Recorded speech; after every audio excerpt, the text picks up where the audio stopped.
지금도 살아계시는 하나님, 이 세상 모든 만물을 만드셨을 뿐만 아니라 지금도 살아계시면서 하나님의 뜻대로 세상 만물을 이끌어 가시는 하나님, 세상 모든 만물을 역사를 주관하시되 이끌어 가시되 사람을 통해서 일하시는 하나님, 오늘 부족한 저희들 이 자리에 나올 수 있도록 인도해 주셨음을 감사드립니다. 지난 한 주일 동안 저희들의 생명을 지키고 연장해 주시며 이 자리에 나오게 하신 것은 내가 너를 통해서 이 세상의 역사를, 세상 역사뿐만 아니라 우주 만물을 움직여가야 되겠다라고 하는 그런 큰 뜻인 줄로 압니다. 저희들이 이 시간 하나님 앞에 나와 있다라는 것이, 예배에 참석한다라고 하는 것이, 찬송을 부르며 기도한다라고 하는 것이 얼마나 큰 일인지를 똑바로 깨달아 알 수 있게 하여 주시옵소서. 지나간 역사를 돌이켜놓고 볼 때 기독교 역사 내내 기복신앙에서 벗어난 적이 거의 없었습니다. 기복신앙에서 벗어나서 계시의 신앙, 더 나아가 사명의 신앙이게 하여 주시옵소서. 내가 이 땅에 태어났다라고 하는 것이, 살아가고 있다라고 하는 것이 하늘의 뜻을 실현하기 위한 사명임을 알게 하여 주시옵소서. 저희들에게 참으로 이와 같은 진정한 믿음을 주시옵소서. 그리하여 정말로 이제 대멸종을 향해 치닫고 있다라고들 많은 사람들이 이야기하는 이 위기를 저희들이 극복할 뿐만 아니라 기회로 만들어갈 수 있게 하여 주시옵소서. 기회로 만들어가게 하여 주시옵소서. 인류 역사상 맞은 가장 큰 위기라고들 말하고 있습니다.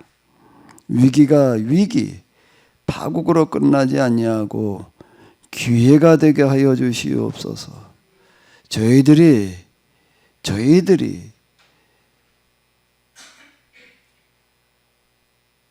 합력해 손을 이루며 위기를 기회로 만들어갈 수 있게 하여 주시옵소서. 만들어가는 신앙이게 하여 주시옵소서. 이 시간에도 저희들이 성경을 통해서 그 방법을 배우게 하여 주시옵소서.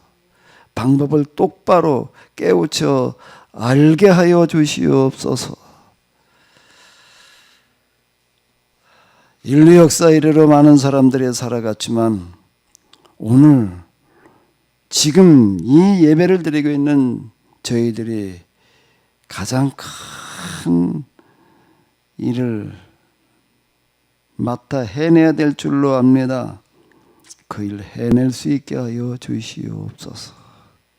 이 헌금 기회를 주신 것은, 이런 제도를 주신 것은 내가 너를 통해서 이 세상의 돈들이 똑바로 쓰여지게 하고, 그 돈들을 통해서, 돈이 똑바로 쓰여지는 걸 통해서 하나님 나라를 실현하겠다라고 하는 큰 뜻이 담겨져 있는 줄로 압니다. 여기에 헌금을 드린 모든 이들에게 이런 믿음과 신앙, 사명감을 허락해 주시옵소서. 우리 주 예수 그리스도의 이름으로 기도합나이다. 아멘.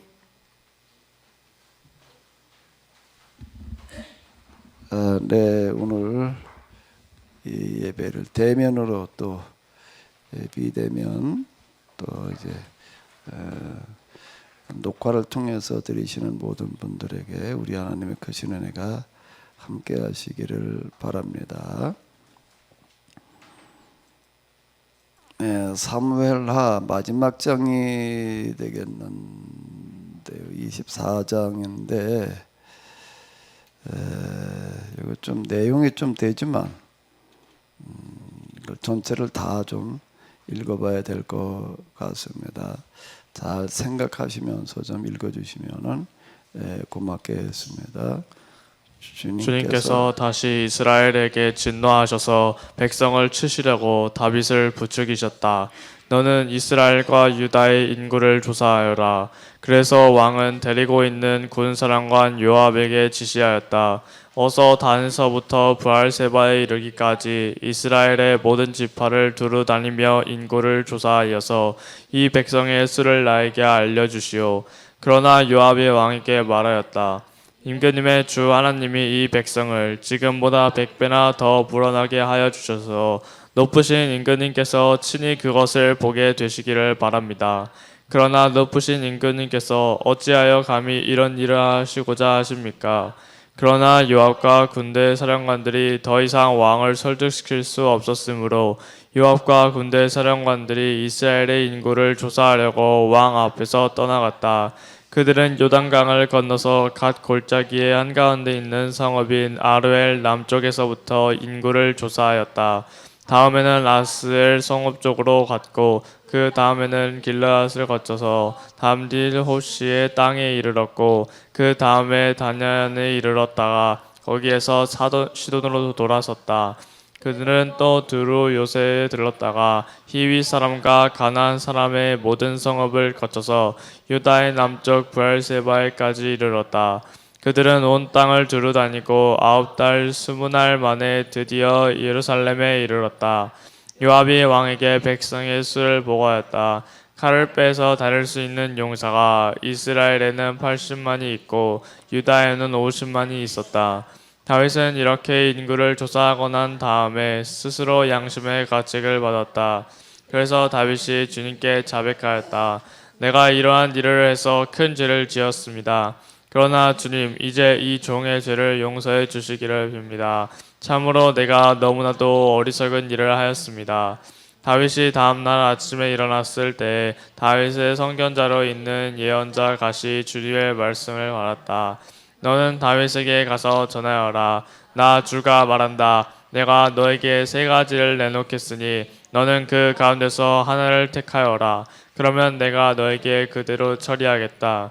갓이 다윗에게 가서 그에게 말하여 알렸다. 임금님의 나라에 7해 동안 흉년이 들게 하는 것이 좋겠습니까? 아니면 임금님께서 왕의 목숨을 노리고 쫓아다니는 원수들을 피하여 3달 동안 도망을 다니시는 것이 좋겠습니까? 아니면 임금님의 나라에 4일 동안 전염병이 퍼지는 것이 좋겠습니까? 이제 임금님께서는 저를 임금님께 보내신 분에게 제가 무엇이라고 보고하면 좋을지 잘 생각하여 보시고 결정하여 주시기 바랍니다. 그러자 다윗이 갓에게 말하였다. 괴롭기가 그지 없습니다. 그래도 주님은 자비가 많으신 분이니 차라리 우리가 주님의 손에 벌을 받겠습니다. 사람의 손에 벌을 받고 싶지는 않습니다. 해요 그날 아침부터 정화져진 때까지 주님께서 이스라엘에 전염병을 내리시니 단에서부터 브엘세바에 이르기까지 백성 가운데서 죽은 사람이 7만 명이나 되었다. 천사가 예루살렘 쪽으로 손을 뻗쳐서 그 도성을 치는 순간에 주님께서는 재앙을 내리신 것을 뉘우치시고 백성을 사정없이 죽이는 천사에게 그만하면 됐다. 이제 너의 손을 거두어라 하고 명하셨다. 그때 주님의 천사는 여부스 사람 아라우나의 타작마당 곁에 있었다. 그때 다윗이 백성을 쳐 죽이는 천사를 보고 주님께 아뢰었다. 바로 내가 죄를 지은 사람입니다. 바로 내가 이런 악을 저지른 사람입니다. 백성은 양떼일 뿐입니다. 그들에게는 아무런 잘못도 없습니다. 나와 내 아버지의 집안을 쳐주십시오. 그날 갓이 다윗에게 와서 말하였다. 여부스 사람 아라우나의 타작 마당으로 올라가셔서 거기에서 주님께 제단을 쌓으십시오. 다윗은 갓이 전하여 준 주님의 명령에 따라서 그곳으로 올라갔다. 마침 아라우나가 내다보고 있다가 왕과 신하들이 자기에게로 올라오는 것을 보았다. 아라우나는 곧 왕의 앞으로 나아가서 얼굴이 땅에 닿도록 절을 하였다. 그런 다음에 물었다. 어찌하여 높으신 임금님께서 이 종에게 오십니까? 다윗이 대답하였다. 그대에게서 이 타작마당을 사서 제단을 쌓아서 백성에게 내리는 재앙을 그치게 하려고 하오. 아라우나가 다윗에게 말하였다.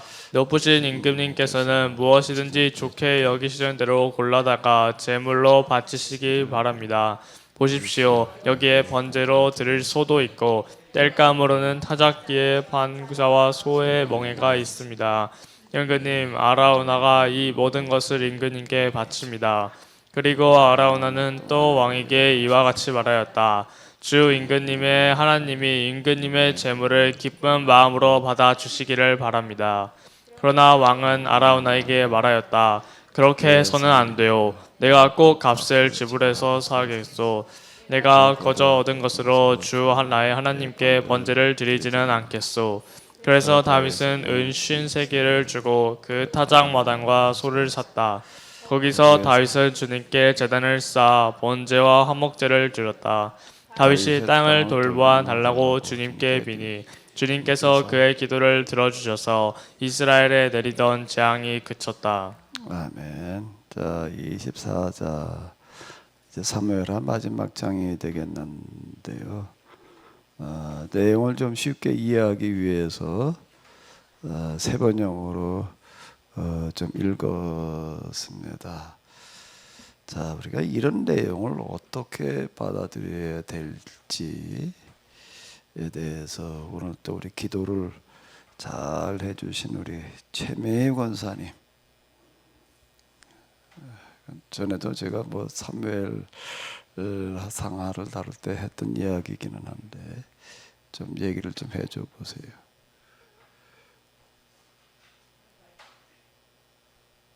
뮤트를 누르시면 돼. 뮤트를 누르면 파란불에 들어오면. 전에 말씀하신 건 기억은 안 나고요. 갑자기 히브리서 하시는데 왜 또 사마를 읽으실까? 저는 읽어오지도 않은 것 같은데. 그래서, 읽으시면서 드셨던 생각을 그냥 얘기를 해보세요.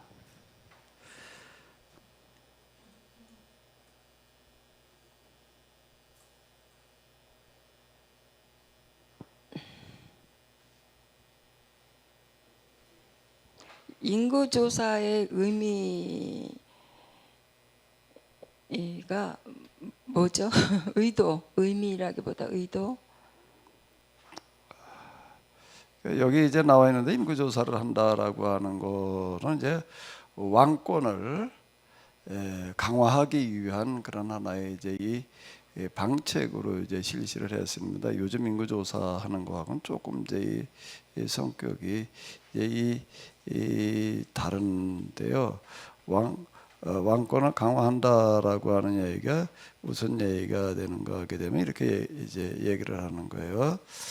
9달 20날만이라고 얘기를 한다면 10개월 정도, 1년 가까이 걸려가지고 인구조사를 이제 요압이 전국을 돌아다니면서 했는데 칼을 빼서 다룰 수 있는 용사가 라고 나오고 있습니다. 그러니까 이제 인구조사의 목적이라고 하는 거가 뭔가라고 하게 되면 뭘 하기 위해서라는 얘기가 되는 거죠.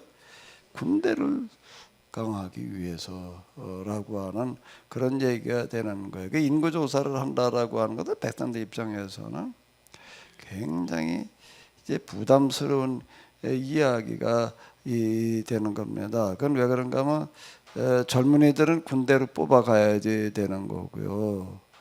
근데 그걸로 끝나는 게 아니야. 이스라엘에는 80만, 유다에는 50만.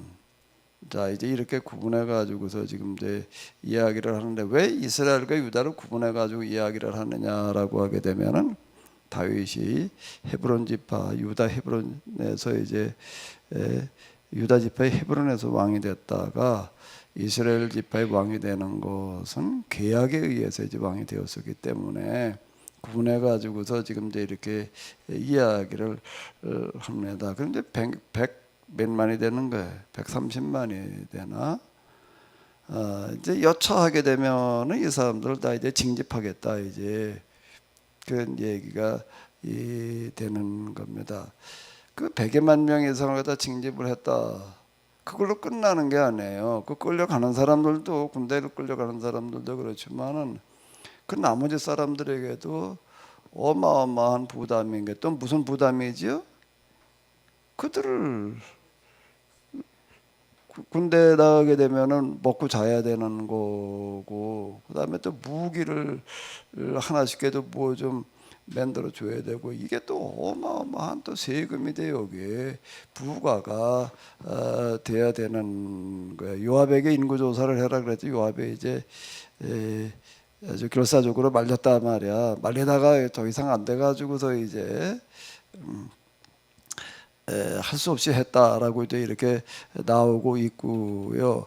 인구조사 이렇게 딱 하고 난 다음에 스스로 양심의 가책을 받았다라는 그런 얘기도 지금 이제 이런 이야기가 되는 겁니다. 이거 백성들에게 어마어마한 부담을 주는 어떤 그런 거였기 때문에 이제 그랬다라고 하는 거예요. 이게 인구조사했다라고 하는 건 이제 그런 의미가 되겠습니다. 민수기에서도 인구조사하는 그런 이야기가 나오고 이제 그러기는 하는데, 여기에 지금 사무엘 하에서 인구조사했다는 거 이런 의미가 되는 겁니다. 자, 그러면 이제 그다음 또 얘기 좀 해보세요. 히브리서 기자는 이렇게 다윗의 과오를 다 이것을 알았는데 왜 여기에 이런 예언자들 무리에 넣었는지가 좀, 그러니까 이제 나라는 융성해졌을지 몰라도 신앙이 다운되어 되게 만든 원흉이라는 단어를 써도 되는지 모르지만 누구든지 뭐 살아가면서 잘하는 것 잘못하는 거 있지만 그래도 그 전쟁에 승리하는 것하고 신앙을 잘못 가게 하는 것에 그 비교할 수 없는 그런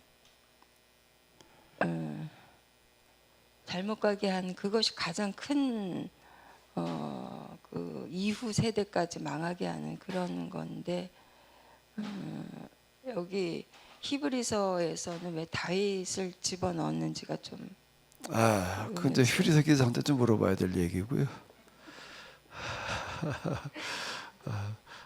이제 다윗은 양면성을 가지고 있기 때문에 이제 제가 양면을 같이 보는 거거든요. 한 면만 보는 게 아니라, 우리는 그 동안에 다윗 그럼 그냥 아주 믿음의 한 모델로다가 이렇게만 이제 생각을 했잖아요. 이제 그렇지 않은 부분이 있다라고 하는 걸 지금 우리가 같이 이렇게 보려고 하는 건데요. 일단 좀 11절을 한번 읽어 보세요.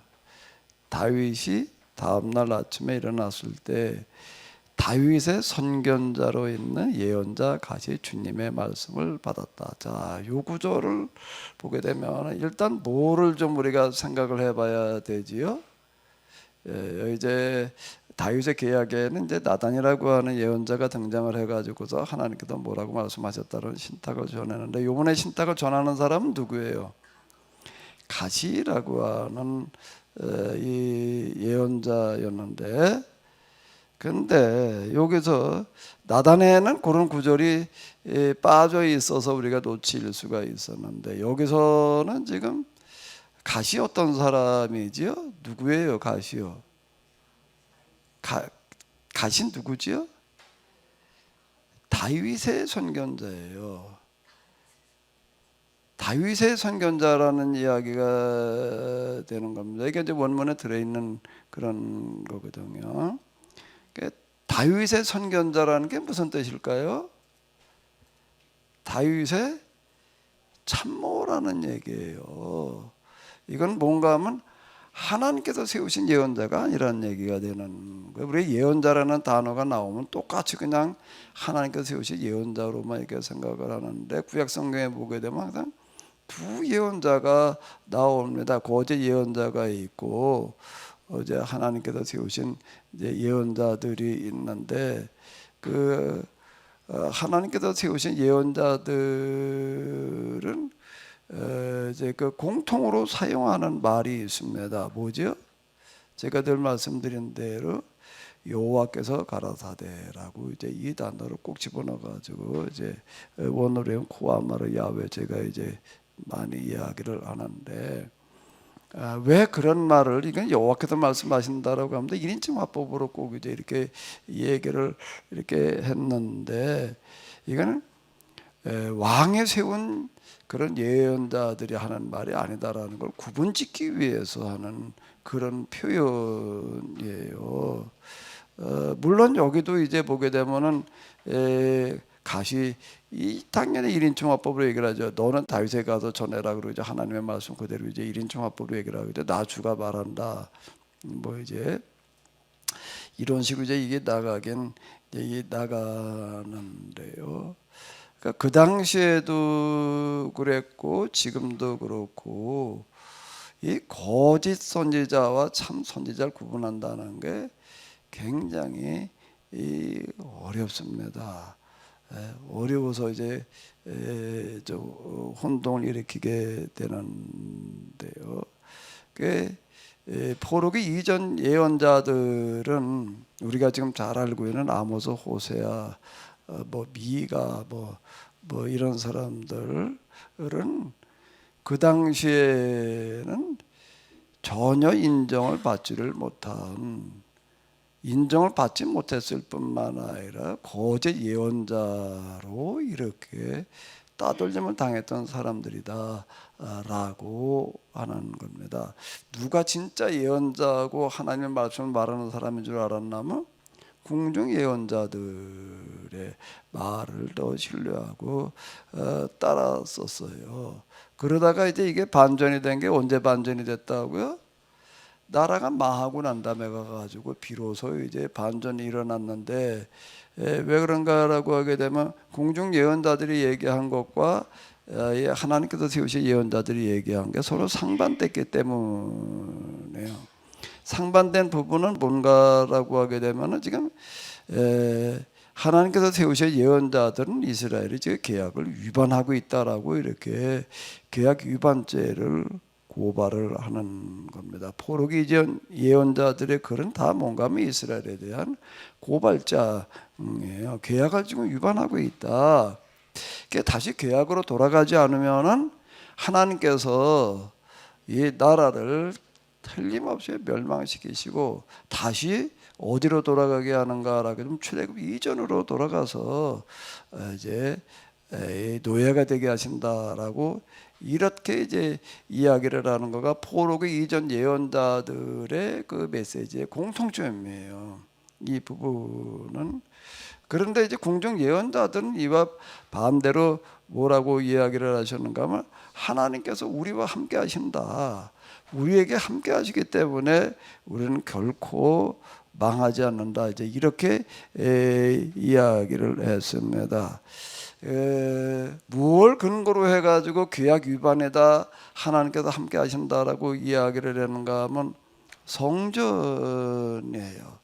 성전을 가지고서 이제 해석이 서로 상반되는 겁니다. 포로기 이전 예언자들은 성전을 지어놓고 성전에서 지금 제사로 하나님을 섬기는 것은 계약 위반이다. 그 성전은 하나님의 전이 아니다. 그 하나님의 전이라고 하는 거짓말에 쏙지 말아라. 이렇게 이야기를 이제 합니다. 그래서 지금 빨리 그 성전을 스스로 헐어버리지 않으면은 하나님께서 이 세상에서 가장 강포한 사람을 보내가지고 성전만 헐어버리시는 것이 아니라 나라도 멸망시키시고 다시 이제 포로로 끌고 가가지고 노예가 되게 하실 거다라고 이제 이렇게 이야기를 했습니다. 그런데 궁중 예언자들과 제사장은 뭐라고 얘기를 했는가라고 하게 되면 이 성전은 하나님의 전이다라고 하는 겁니다. 요거에서 이제 근본적인 차이가 나는 거예요. 이건 하나님의 집이라는 거예요. 하나님이 여기 계시다는 거예요. 그래서 이 솔로몬이 지은 성전에 들어갈 때에는 뭐라고 그러고 들어갔다고요? 3번 하나님의 전이다. 하나님의 전이다. 하나님의 전이다. 그러고 들어가는 거예요. 나올 때도 또 뭐라고 그러는 거예요? 똑같죠. 그러니까 예레미야는 얘기를 하는 거야. 하나님의 전이다, 하나님의 전이다라는 그런 거짓말에 속지 말아라. 자, 이렇게 이야기를 하는 건데 여기가 이제 차이가 나는 겁니다.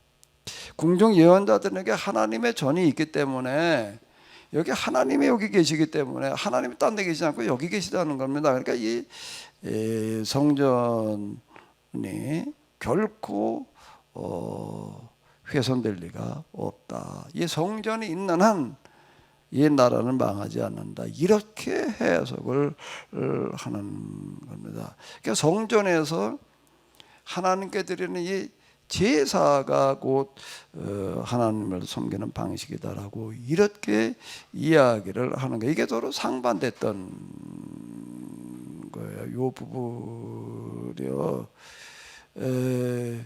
그런데 이제 저도 이제 신학교를 다니고 뭐 그래도 신학교를 다닐 때 나름대로 꽤 좀 그래도 신학교 다니는 동안에는 공부에 치중해야 된다라고 해가지고 꽤 좀 하려고 했는데도요.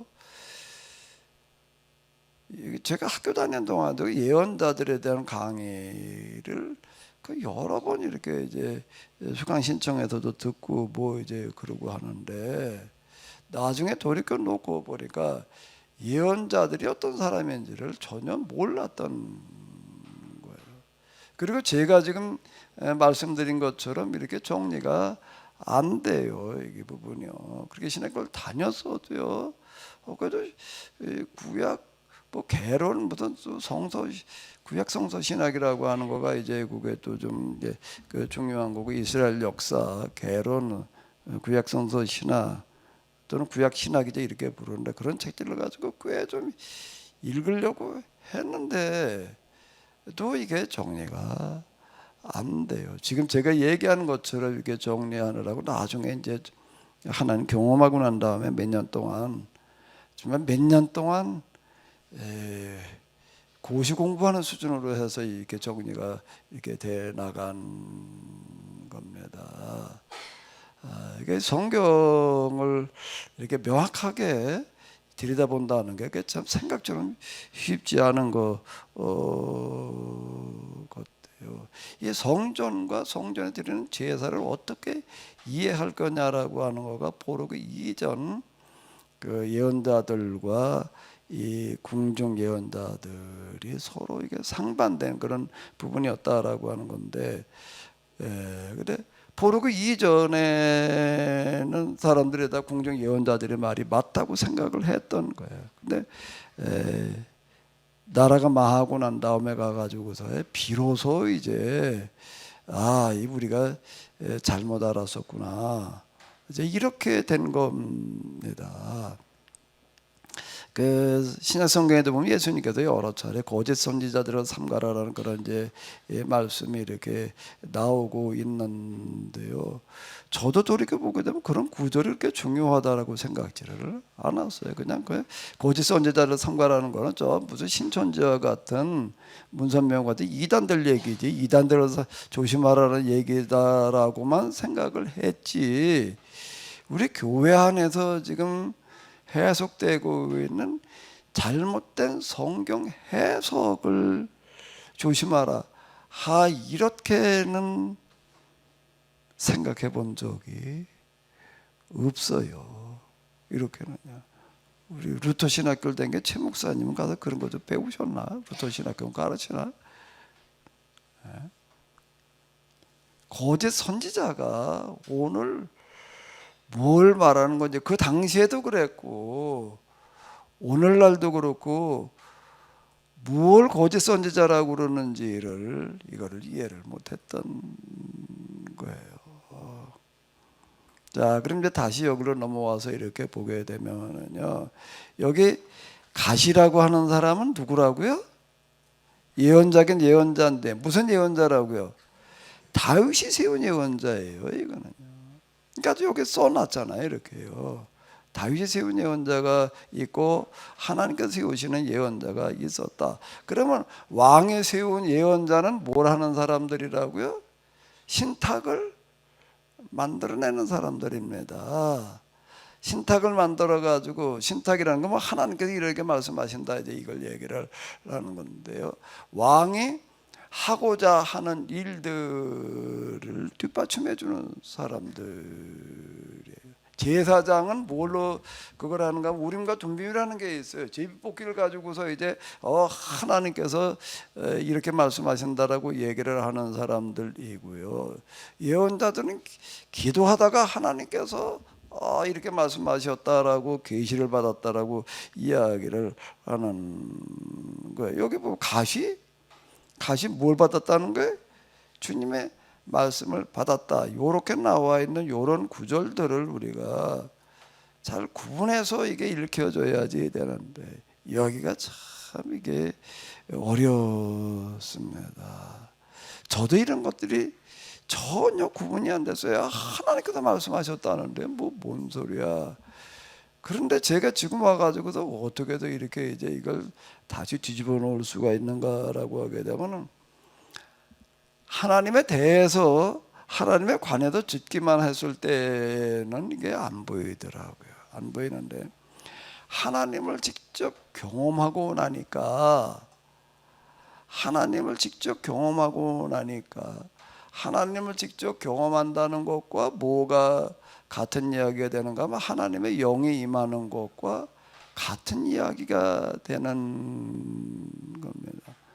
저도 그전에도요 하나님 경험했다고 생각을 했고 하나님의 영이 제 안에 있다고 생각을 했었어요. 그런가 하면 저도 교회를 안 다니다가 갑자기 그냥 어느 날 회심이라고 하는 어떤 그런 경험을 통해 가지고서 이제 교회를 나가게 됐고, 그렇게 회심이라는 경험을 통해 가지고서 하나님을 경험했다 뭐 이제 이렇게 생각을 하고, 그리고 그 이전에 없던 여러 가지 현상들이 나타나는 어떤 이런 것 때문에 이제 내 안에 성령님이 계시다 뭐 나도 이렇게 생각을 했었습니다.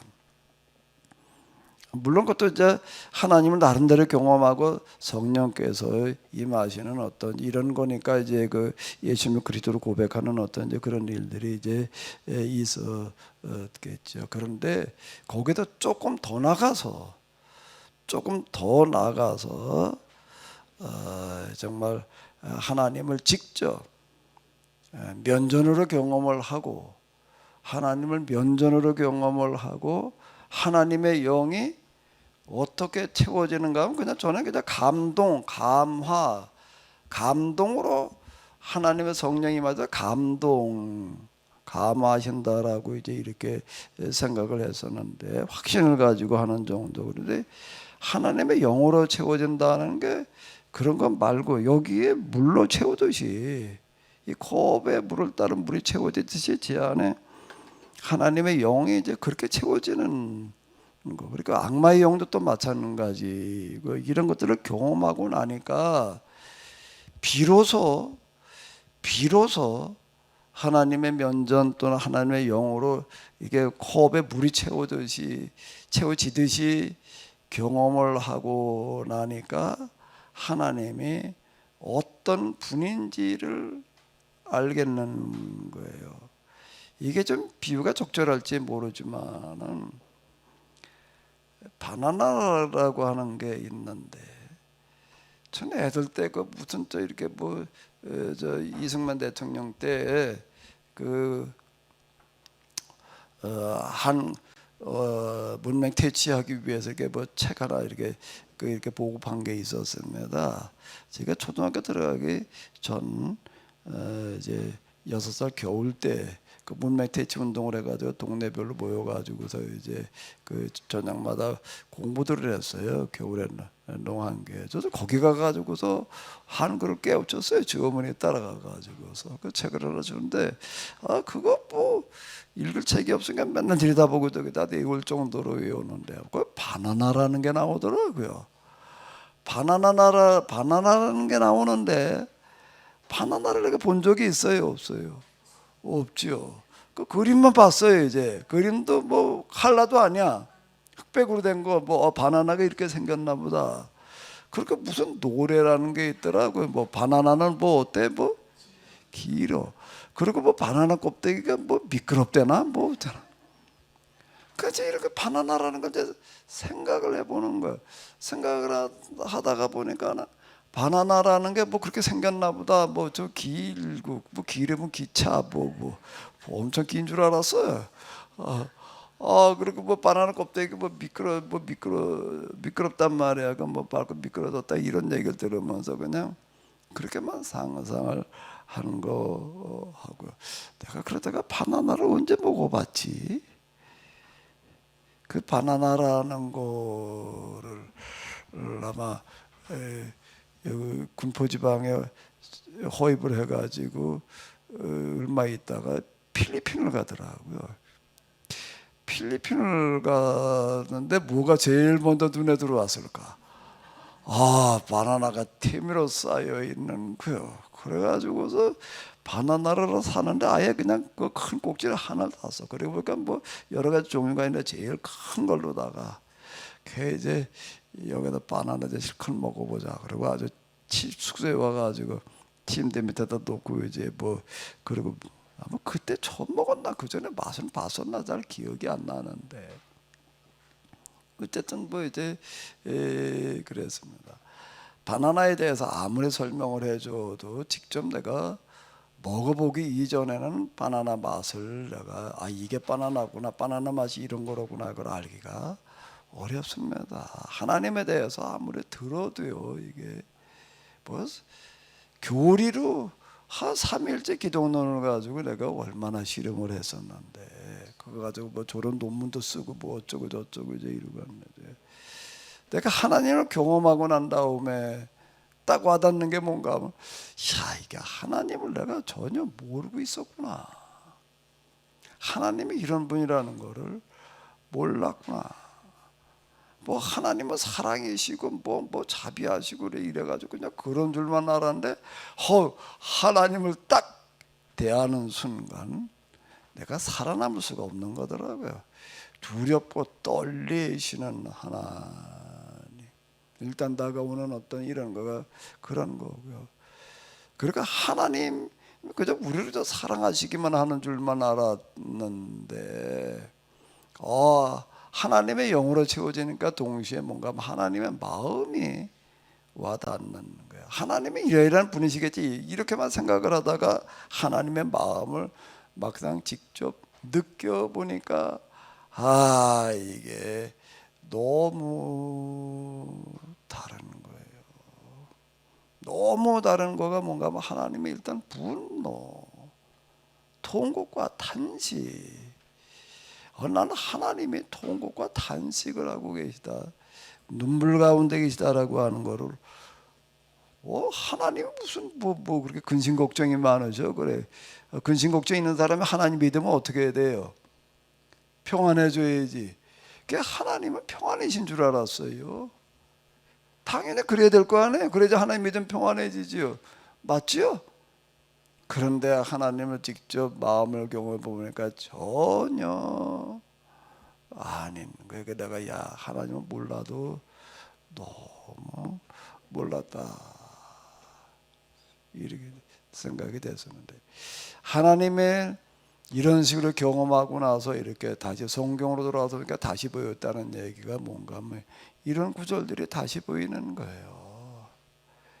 이런 구절들이 다시 보이는 게 뭔가 하면 하나님은 절대로 이렇게 말씀하시는 하나님이 아니시라는 거예요. 나단이 얘기하는 것처럼 가시 얘기하는 것처럼 말씀하시는 하나님이 아니라는 거예요. 그거를 어떻게 아느냐? 포르기 이전 예언자들은 뭐 어떻게 했는가? 뭐 나라가 망하고 난 다음에 가서 나 알았다며. 뭐 어떻게 알아? 뭐 당대는 아는 방법이 없겠다라고 이렇게 생각이 되어지는. 제가 이런 걸 가지고 얘기를 하다가 보니까 기존의 신학 그리고 기존의 설교 목사님들이 얘기하는 것과 너무 상반된 걸 얘기를 해야지 되는 거예요. 근데 내가 이거를 입증할 방법이 없어요.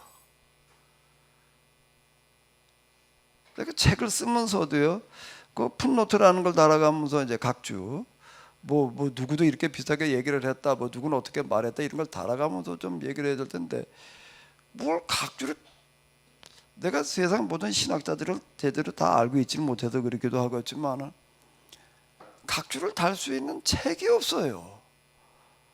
그러니까 그냥 나 혼자 그냥 써야 돼 그냥. 근데 내가 어떻게 얘기할 방법이 없는 거예요. 이게 정말 하나님께서 하시는 말씀이다 말이 이렇게 해석해야 된다는 게 입증할 방법이 없어요. 그래서 결국 고민하다가 찾아내는 게 뭐라고요?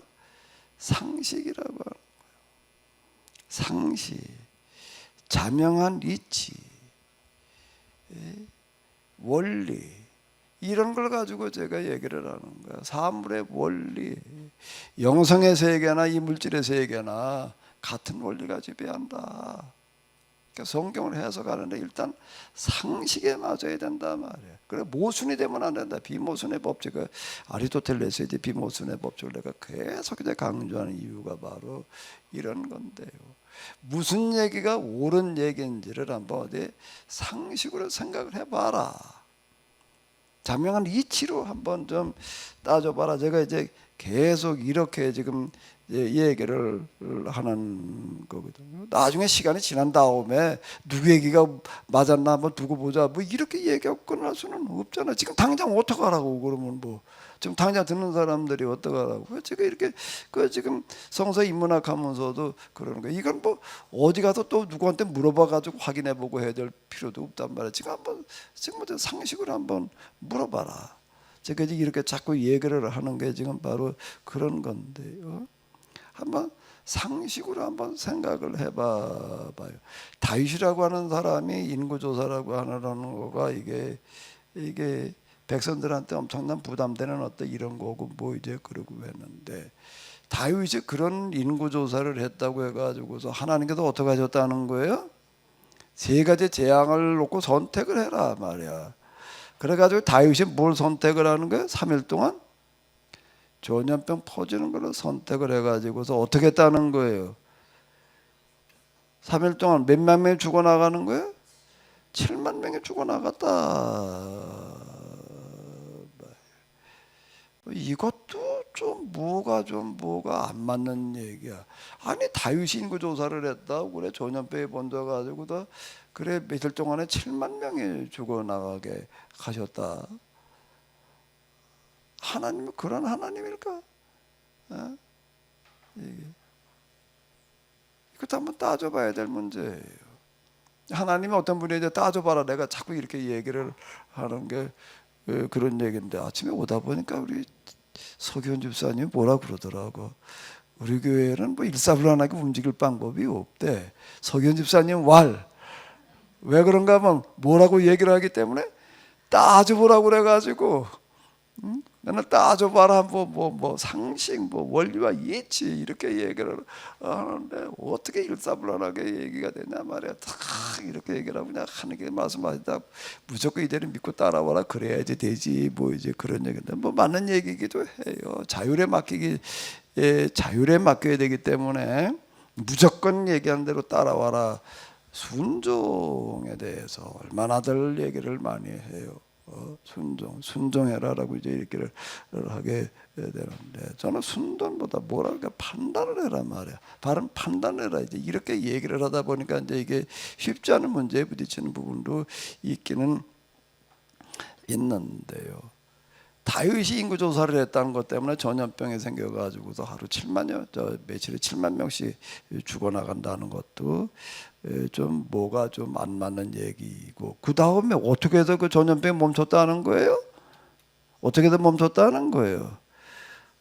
하나님께서 성전을 지을 자리를 지정해 주셨다는 겁니다. 어디 가가지고서 하나님께 제사를 드려라. 그러면 해결이 된다라고 얘기를 하는 거예요. 누가 그 소리를 하는 거죠? 그날 가시 그러는 거예요. 여부숫 사람 아라우나의 타작마당으로 올라가서 거기서 주님께 제단을 쌓으십시오. 제단을 쌓는다는 거는 짐승을 잡아서 이제 제사를 드리는 걸 얘기를 하는데 그랬더니 어떻게 됐다는 거예요? 거기서 다윗은 주님께 제단을 쌓아 번제와 화목제를 드렸다. 다윗이 땅을 돌보아 달라고 주님께 비니 주님께서 그 기도를 들어주셔서 이스라엘에 내렸던 재앙이 그쳤다. 다윗이 뭘 봐달라고 그랬다고요? 땅을 돌보아 달라는 건 뭘까? 땅을 돌보아 달라는 얘기가 뭘까? 왜 해필 아라브나의 타작마당일까요? 그 땅을 돌봐 달라고 그랬다는 거예요. 그랬더니 뭐라고요? 재앙에 그쳤다. 전염병에 그쳤다. 자, 이렇게 이야기를 해요. 이제 땅을 돌봐달라는 얘기가 도대체 무슨 얘기냐는 게 이제 우리가 이해하기가 좀 쉽지를 않습니다. 현대 성경이라고 하는 거는 주석 없이 그냥 웬만큼 이해할 수 있게끔 이제 좀 의역을 해놓는 그런 책인데요.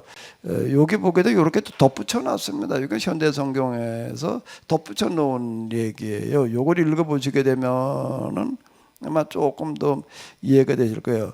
처음에는 여호와께서 이유 없이 분노하셨으나 결국 뭘 주셨다는 거예요? 성전 터를 주시고 자기 백성 중에 와 계시는 복을 내려 주셨다. 다윗은 이로써 아들 솔로몬에게 왕자와 함께 하나님이 와 계시는 성전 터를 상속해 주었다. 인간의 왕좌와 하나님의 보호자 중에서 어느 편이 더 귀한 유선이 얻겠는가? 그 후 다윗의 아들 솔로몬은 바로 이 타작마당에다가 뭘 줬다는 거예요? 성전을 건축하게 되었다. 이제 다윗이 법궤를 옮겨다 놓고 성전을 지을 터를 당연히 이제 물색을 하겠죠. 요 자리다 줘야 되겠다. 그게 뭐였다는 게 아라우나의 타작마당인데 이걸 이제 추진해 나갈 방법이라는 거가 참 쉽지를 않습니다. 그래서 지금 다윗은 두 가지 이제 사무엘을 마치면 요 마지막 구절인데 현대 성경에서는 번역자들이 추가해 놓은 해석이 되는 건데요. 다윗은 이로써 아들 솔로몬에게 뭐와 함께 세습을 얘기를 하는 겁니다. 왕의 세습과 더불어 가지고 그 다음에 뭐라는 얘기예요?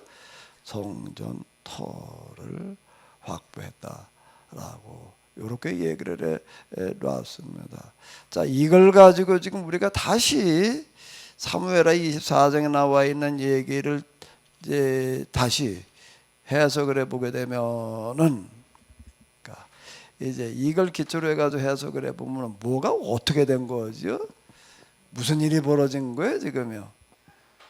이거 결국 다윗의 왕권 강화를 이룬 거죠. 이방 왕들처럼 신전처럼 성전을 세우고 아들을 후계자로 세습을 하고 이 두 가지를 이제 말하자면 가세 예언을 통해서 다윗이 이제 그 두 가지의 일을 완성했다 이런 의미인 것 같아요. 왕좌를 왕권을 세습하는 것은 가시 아니고 누가 주도를 한 거죠? 그거는요? 그건 사무엘의 7장에 나오는데 아니 나단이에요. 두 가지 나단. 일을 네. 다윗이 궁중 예언가를 통해 이용해 가지고 이제 이루었다. 네, 그 나단이 한 일이고 나단이 주도하는 거고 갓은 이제 성전 지을 터를 이제 확보를 해 놨다라는 이야기인데 뭘 이용을 하는가라고 하게 되면은 지난번에는 3년 가뭄이었잖아요. 3년 가뭄을 통해 가지고선 무슨 일을 추진해 나가는 거지요? 왕권 세습을 강화시켜 놓는 거예요. 왜? 그 정족들을 다 없애야 되니까. 그게 정족이 누군가 하면 사울의 후손들이란 말이에요. 사울의 후손들을 다 갖다 몰살시키는 그런 기회로 활용을 했다라고 하는 겁니다. 3년 뭐를요? 가뭄을. 그 방식이 뭔가라고도 왜 3년 기근이 옵니까라고 했더니 사울이 예전에 암흑의 사람들을 갖다 억울하게 죽였는데 그 원한이 아직 풀리지를 않았기 때문이다. 자, 이렇게 그걸 이제 이렇게 끌고 들어간 거예요. 그런 방식으로. 그래가지고 3년 가뭄이 왔다 말이야. 그 문제를 해결해 줘야지 된다. 그걸 빌미로 해가지고도 사울의 후손들을 다 죽인 거예요. 그리고 이제 이번에는 이제 성전을 짓긴 줘야 될 텐데 이게 이제 백성들의 반발이나 이런 거가 이제 쉽지를 않은 거예요. 왜 그런가? 우리나라 그 경복궁이라고 하는 거가 이제 임진한테 소실되고 뭐 이런 거를 이제 나중에 대원군이 이제 이거를 이제 짓습니다. 현재 그 남아 있는 경복궁이 그게 이제 그건데요. 경복궁을 하나가 불탄 거를 재건하느라고요. 전국에다가 이제 이 동원령을 내려야 되는 거예요. 물자 동원령 이래 가지고 그 목재들을 그냥 할당을 해 가지고서 무슨 나무 뭐 어떤 기둥 몇 개, 뭐 석가래 몇 개, 뭘 어떻게 다 언제까지 이걸 다 가지고 와라. 우리나라 그 팔도 아리랑 게 전국에 뭐 확산된 게 경복궁 짓느라고 그런 것 때문이었다라고 얘기를 할 만큼요. 나무를 어떻게 가지고 와야 되나? 그 큰 나무들을 어떻게 달구지다 싣고 오나? 달구지다 싣고 오려면 뭐가 있어야 되는 거예요? 소가 있고 마차 안에 있어야 되겠지만 더 어려운 게 있어요. 도로가 있어야지요. 도로가 있었겠지. 포장도로가 아닌데 있는 뭐게 도로를 만들어 놔도요. 비 한 번 오고 나면 그냥 다 울퉁불퉁해져 가지고서 그게 어떻게 마차가 댕겨요. 마차가 다니는 도로를 만들어 놓으려면은 그게 어마어마한 일입니다. 그거 사포고 괭이 들고 나와가지고도 도로를 한번 만든다고 생각을 해봐봐요. 그리고 도로를 만들어 놔도 어려운 게 마차가 평탄한 도로를 몰라도 언덕을 어떻게 올라가요. 그러니까 이거는 마차로 실어 나르는 거는 불가능한 거예요. 그러니까 뭐로 실어 날라야 되는 거죠? 배로 실어 날라야 되는 거예요. 해변까지 가지고 와가지고도 바다로 실어 나르거나 또 주로 이제 그냥 나무라는 거가 주로 어디 있는가 하면 저 강원도 쪽에 이제 많이 있다고요. 그 지금 저 남한강 북한강 이걸 통해 가지고서 이제 그걸 실어 나르고 뭐 이래 가지고 이제 그걸 하나 짓는데요. 지금 가서 이렇게 보게 되면 좀 글쎄 좀 커 보이기는 하지만은 사실 국가 차원에서 지을 수 있는 대궐로서 꽤 큰 게 아니에요. 다른 나라나 이런 데 나가 이렇게 보게 되면 그거 하나 짓느라고요. 전국에 인력도 동원령을 내려야 되는 거. 물자 동원령이고 그 여기 돈이 들어가는데 돈이 없어요. 그래가지고 화폐를 이제 뭐 원납전인가를 주조를 해가지고서 이제 발간을 했습니다. 돈을 새로 찍어내는 거예요. 그러니까 또 물가가 폭등을 해가지고 또 난리가 나고요. 그 경복궁 하나 짓느라고요. 나라 경제가 다 파탄이 나고 말았어요. 그게 토목공사라고 하는 겁니다. 그러니까 이게 큰 토목공사들은 자기 자국 내에서 자기 백성들이 내 세금 동원해 가지고서는 할 수가 없어 가지고 어떻게 하는 거면 남의 나라에 쳐들어가 가지고서 그냥 강제로 다 약탈하고 사람 붙들어다가 그 짓는 어떤 이런 방식으로 다 할 수밖에 없었던 거예요. 다윗이 성전을 짓는다라고 하는 거는 그런 문제이기 때문에 백성들이 그걸 받아들이려고 그러지를 않지요. 그거 하나 짓거든 다 죽어나야 되는데, 그러니까 다윗은 예국에 돌아다니면서 그냥 아주 성전 하나 짓기 위해서 약탈을 해오는데, 뭐 제가 수없이 얘기를 했잖아요. 얼만큼 약탈을 해왔다고요? 금이 얼만큼이었다고요? 금이 10만 달란트. 은은 10배니까 몇 만이에요? 100만 달란트.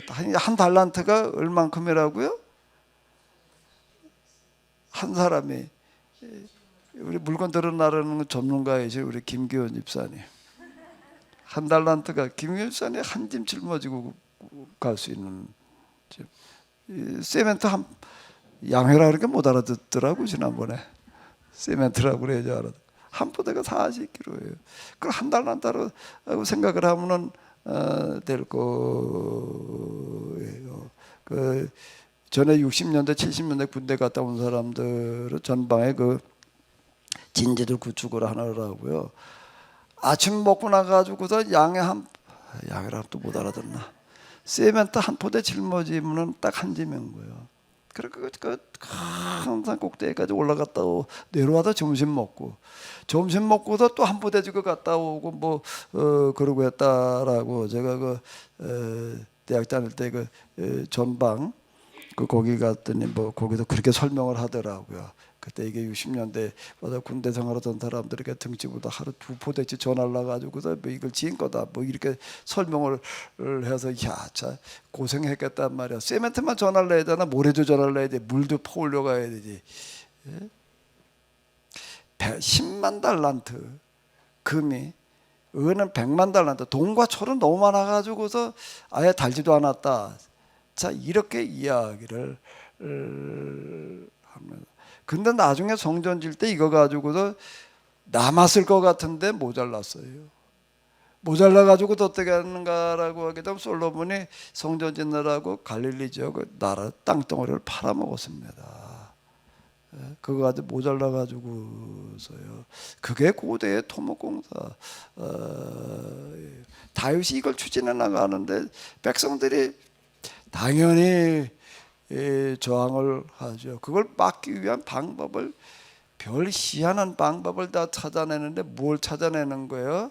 전염병이 온 걸 기회로 해가지고 전염병이 왜 왔냐 말이야. 근데 또 마침 백성들이 이제 원성이 높은 것 때문에 뭐 때문에 원성이 높았죠? 인구조사한 거. 그러니까 다윗이 내게 인구조사한 거 잘못했다. 아주 이렇게 성군인 척하고 이제 티를 내는 거예요. 내가 무리하게 그냥 욕심을 내가지고서 인구조사를 해가지고서 하나님께서 이렇게 전염병을 내려주셨다.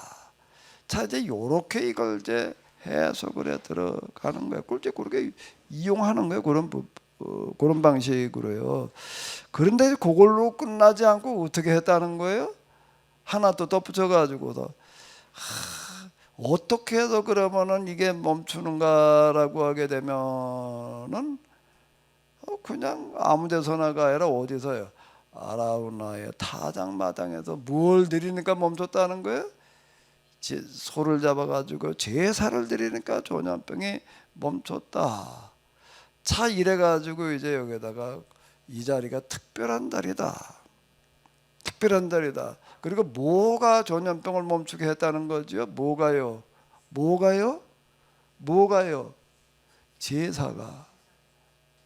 제사가 전염병을 멈추게 해 나갔다고 이렇게 해석을 해 놓는 겁니다. 근데 요게 발판이 돼가지고 나중에 솔로몬이 여기다 이제 성전을 지어 놓고 그 다음에 이제 하나님 앞에 이제 하나님께서 기뻐 받으시는 게 뭐예요? 제사로 이렇게 요거를 변형시켜 나가는 거예요. 그 작업이 지금 여기 이렇게 24장 사무엘하 마지막에 지금 이렇게 이제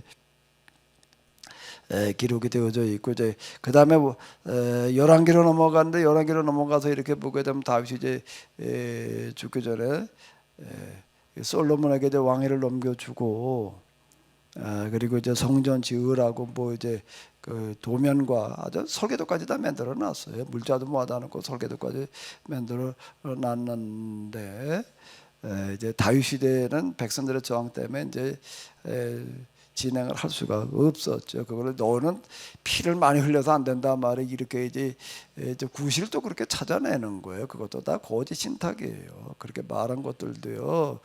다 거짓 신탁들이었다라고 이렇게 하는 건데 내 아들 때 가서 이제 그걸 지으리라 뭐 이런 식으로다가 이제 신탁들을 만들어내는 어떤 이제 이런 거였는데 자 이렇게 성경 읽어 내려갈 때 자 이런 부분들이 참 보여야 되는데 이게 쉽지를 않아요. 11절에 이렇게 보게 되면은 아예 현대 성경은 조금 더 그냥 다윗의 뭐 선지자 그래놨지만 여기서는 뭐 현대 성경은 뭐라고 그래놨나요? 다윗의 참모로 일하던 예언자 가시라고 이렇게 해서 조금 더 명확하게 갓을 설명을 해 놨습니다. 우리가 히브리 설교 공부해 나가면서 하나님의 방식을 이제 이렇게 봐야지 되는데요. 지금 다윗에게서는 그가 왕으로 피택되기 이전 사무엘에게 기름 부음을 받을 때에는, 그리고 이제 그 골리앗과의 전쟁 때, 그리고 피난 다니고 할 때까지는 그래도 그가 하나님의 인도하심을 받았다라고 얘기를 할 수가 있는데, 그 피난 다닌다가도 블레셋으로 망명한 다음부터는 전혀 딴 얘기다. 이거 구분해서 봐야지 된다라고 하는 겁니다. 이런 부분들이 안 보이는 거예요.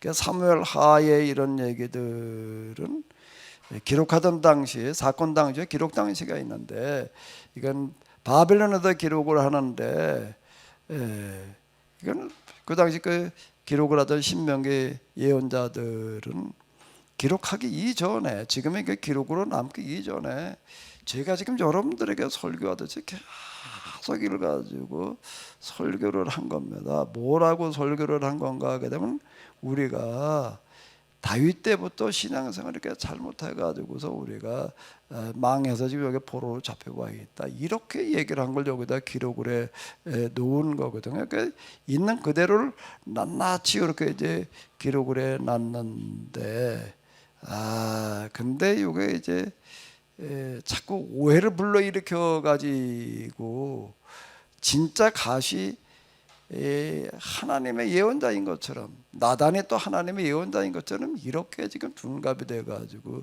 있습니다. 그런 부분들을 우리가 좀 바로잡아야지 될 텐데요. 최명희 권사님 오늘 뭐 할지 몰랐다고 그러니까 내가 다음 주에 할 걸 미리 얘기를 할게요. 이 22장을 보게 되면은 여호와께서 다윗을 모든 원수의 손과 사울의 손에서 구원하신 그날에 다윗이 노래의 말씀으로 여호와께 아뢰어 이르되, 여호와는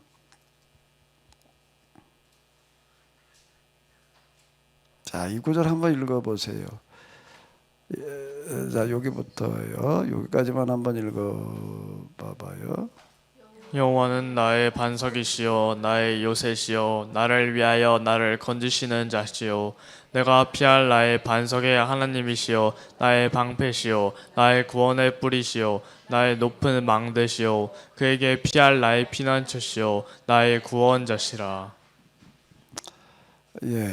요 부분은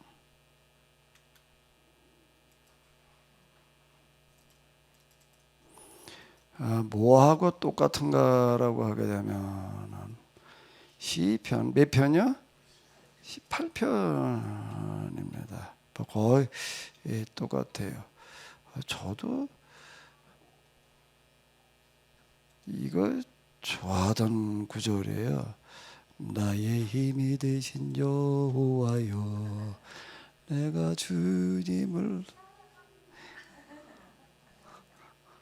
그죠? 불러볼까요?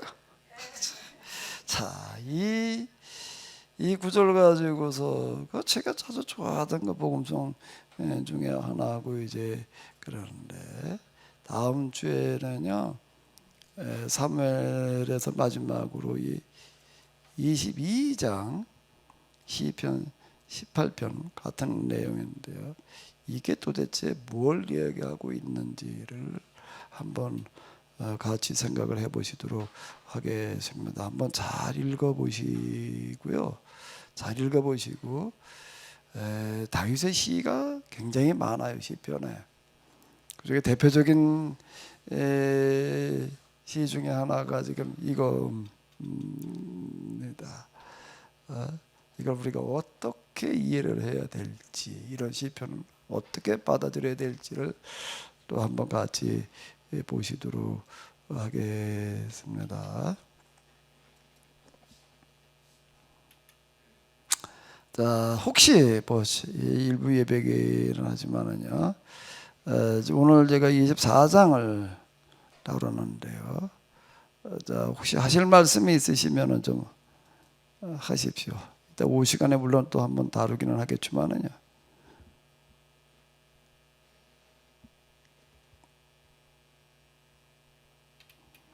자, 없으시면 우리 다 같이 주기도문으로 마치시도록 하겠습니다.